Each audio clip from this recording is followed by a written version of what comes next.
কোনো খবর পেলি ভাই? না, এখন অবধি না। বড় বৌমার কোনো খবরই পেলে না? না মেশমশাই, পাইনি, কিন্তু পেয়ে যাবো। এক্সপেক্টেড। এক্সপেক্টেড? কিরকম এক্সপেক্টেড? তোমার সেই ব্রেক থ্রুর মতো এক্সপেক্টেড? শোনো অরূপ, তোমার দৌড় না আমার খুব ভালো করে জানা হয়ে গেছে। টাবলু তুই আবার শুরু করলি? চুপ কর না। চুপ কর টাবলু, চুপ কর। আরে কেন আমাকে চুপ করতে বলছো? কেন চুপ করিয়ে রাখছো? এই যে অরূপ, শোনো, আমি তোমায় 2 দিন সময় দিয়েছিলাম, তার মধ্যে 1 দিন কিন্তু পেরিয়ে গেল।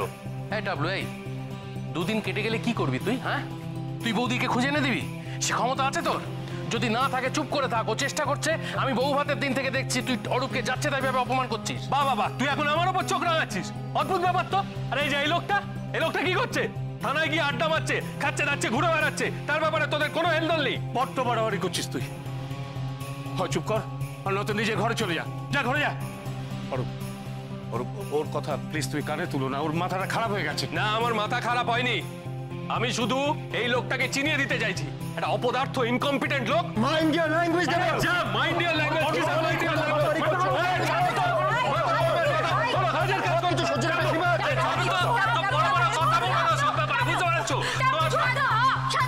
তোমার যদি দেখতে হয় যে আমি হাতে হাত গুটিয়ে বসে আছি না কি করছি, আমার সঙ্গে থানায় চলো। দেখছো সব আবার এগিয়ে যাচ্ছে। শান্ত হ। চুপ। আমি যদি কিছু না করতাম এইটুকু ইনফরমেশন গ্যাদার করা যেত না। আরে ছাড়ো তো তোমার ভাটের ইনফরমেশন। তুমি ওর কথা কিছু মনে করো না, ও পাগল হয়ে গেছে। প্লিজ কোনো রিঅ্যাক্ট করো না, প্লিজ। টাবলু, আমরা সবাই জানি তুই বড়রামকে কতখানি ভালোবাসিস। তাই বলে যে ছেলেটা দিন রাত এক করে বড়রামকে খুঁজছে, তার কাজকে তুই তার ছেলে করতে পারিস না, বুঝেছিস? এসব কি আরম্ভ করেছিস তুই? তুই ঘরে যা টাবলু। বড় বৌমার খবর আমরা অরূপের থেকে পাবো সেই আশাই করি। হ্যাঁ, ওই আশা নিয়ে বসে থাকো। ওর ভরসা থাকলে না বৌমনির কোনো খবর কোনোদিন পাওয়া যাবে না।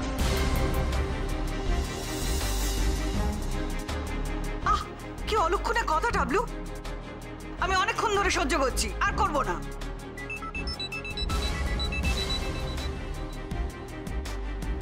Hello, what?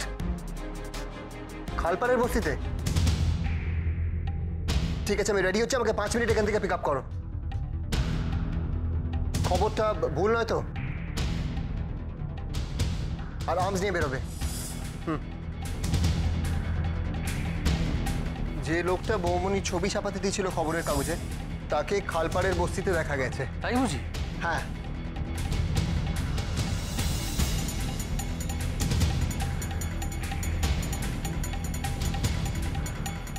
আমার লোক নজর রেখেছিল ওর ওপর, আমরা ধরতে বেরোচ্ছি এক্ষুনি।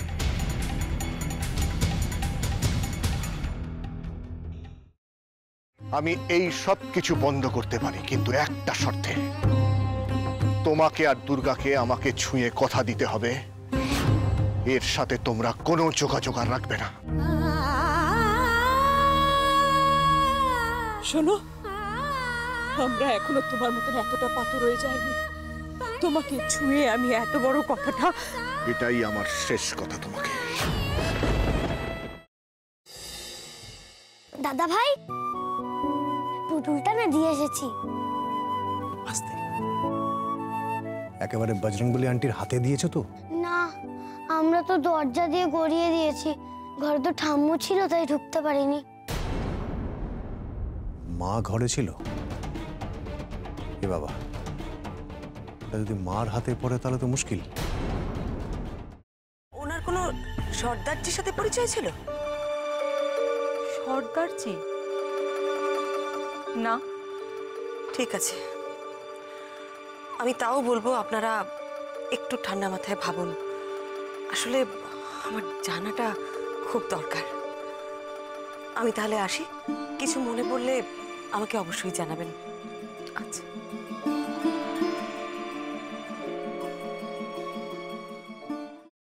ফ্রাইং প্যানে Emami healthy and tasty refined rice bran oil গরম করে তাতে গোটা কালো সর্ষে আর কারি পাতা ফোড়ন দিয়ে ওর মধ্যে একে একে টমেটো কুচি, বাঁধাকপি বাটা, নুন, হলুদ গুঁড়ো, শুকনো লঙ্কা গুঁড়ো আর সামান্য চিনি দিয়ে ভালো করে কষিয়ে নিয়ে ওই মিশ্রণে কুড়িয়ে বেটে রাখা নারকেল, পাকা লঙ্কা কুচি আর কারি পাতা দিয়ে ভালো করে নাড়াচাড়া করে নামিয়ে নিয়ে নারকেলের স্লাইস, পাকা লঙ্কা স্লাইস আর কারি পাতা দিয়ে সাজিয়ে সার্ভ করুন বাঁধাকপির ঝাল।